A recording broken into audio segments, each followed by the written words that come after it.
The Ebonyi State Governor, Francis Woefully, has suspended 85 government officials for failing to attend an official function. Those suspended include 25 commissioners, 14 senior special assistants, 24 special assistants, and 22 permanent secretaries. The governor, in a statement on Monday night by spokesperson Monday Uzo, said they were suspended for failing to attend an important government function.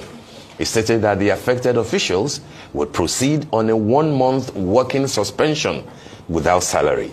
According to the statement, the suspension takes immediate effect and the suspended officials are barred from signing any official documents during the period. The commissioners were instructed to hand over to their respective permanent secretaries.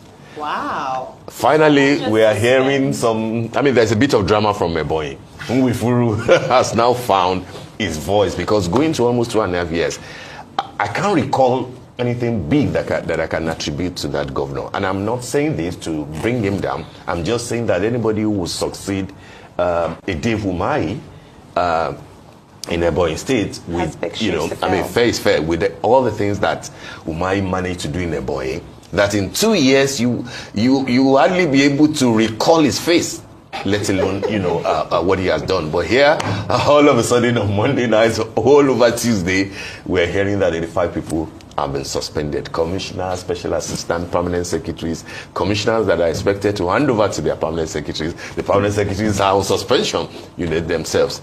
It's an interesting development. Those who like the governor will say that that's how a leader is supposed to behave. Show leadership, show that you are strong, let them know you. But then isn't it self-indicting? That a whole 85 people in the entire gamut of Ebonyi State will miss an important event by the governor that the governor was attending. How did they coordinate the movement of commissioners in Ebonyi State? Who is in charge? Is it the chief of staff in terms of, circulars that are meant to go out so that the officers who are meant to be there will know that they are meant to be there? Even if you are going to have the entire cabinet of the state attending an event with the governor, how are they supposed to move? Everybody goes from their home or something. It looks to me like that's a cabinet, that's a government, for want of a better word, in disarray.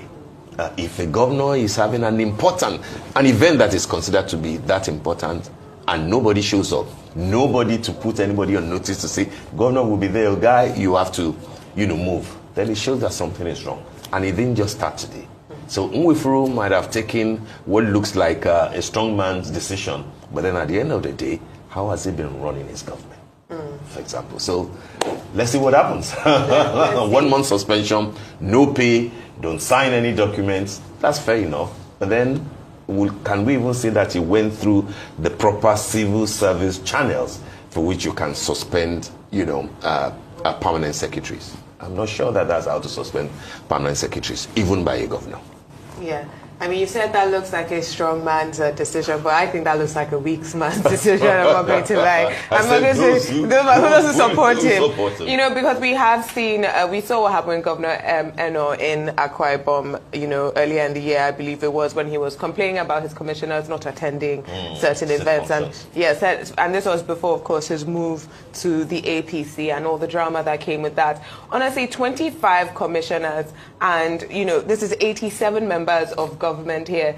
If they can't sign any documents, that means you're stalling governance for a month. The people who suffer are not these people who are not collecting 1 month's salary. Of course, they are the people of Ebonyi State. And this is what, for me, is the most important thing here. How in control are you of governance or of your state if you cannot, as you say, organize a simple event where your commissioners know that they are supposed to attend and then miss attendance, or your permanent secretaries? And also, if 87 people are expected at an event, and I have to be serious here. We just love eye service in this country. Is this working? No, is this working? This is not working. What event was it, by the way? I wonder. There's been some chatter on the internet, whether it's a child's birthday party or whether it's an agricultural, an agricultural sector event. The governor has dispelled the rumors about it being about his daughter's birthday, or I believe that's what some of the chatter was. He said, so no, this is an official. Say it was? Because I've not seen anything. I saw something. something from one of the essays saying it's up for agriculture sector. I don't know the exact wording of the event there. However, I do believe that in Nigeria we believe that eye services work. Because there is no reason why 87 members of government are expected to come and sit down at some event.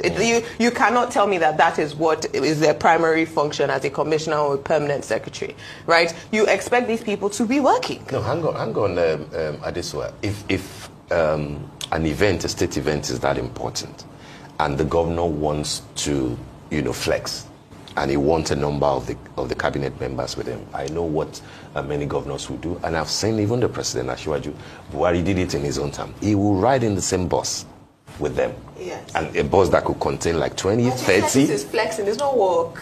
Well, I mean, it depends. It could be a commissioning, it could be something that you want to, you want a good chunk of the members of your cabinet. The question now boils down to, are they obligated to be there, or are they just being there as an act of loyalty, an act of respect? That is why I asked, how does the state run?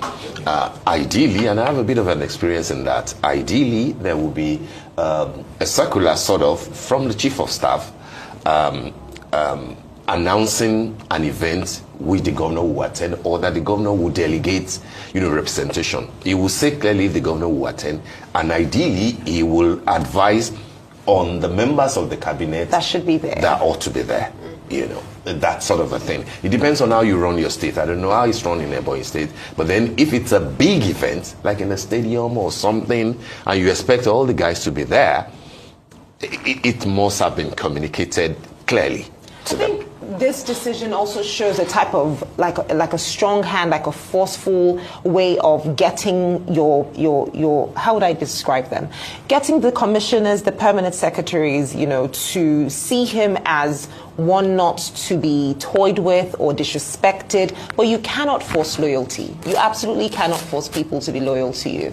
And I think, like you rightly said, depending on how he runs his government, his states. But I don't understand. Do people have? Is this by states? Do different states have? I mean, what you're trying to say now is that this description you've given is not policy. It's a personal decision, and it's at one's sole discretion to either send a circular. It's a structural and administrative thing. But is it at a governor's discretion? Because if he doesn't have the structure that knows that we require these people to be here. Also, let's even leave the event alone. Why is this what we're talking about from Ebonyi State in the first place? We haven't talked about any. We are talking about other states. They say, in as much as we would still about Ebonyi, you mean? About Ebonyi, yes. That's my point. We had last week. We were talking to the commissioner for information from Akwa Ibom State, and he came here and he was bantering with us on infrastructure developments, on how his people are.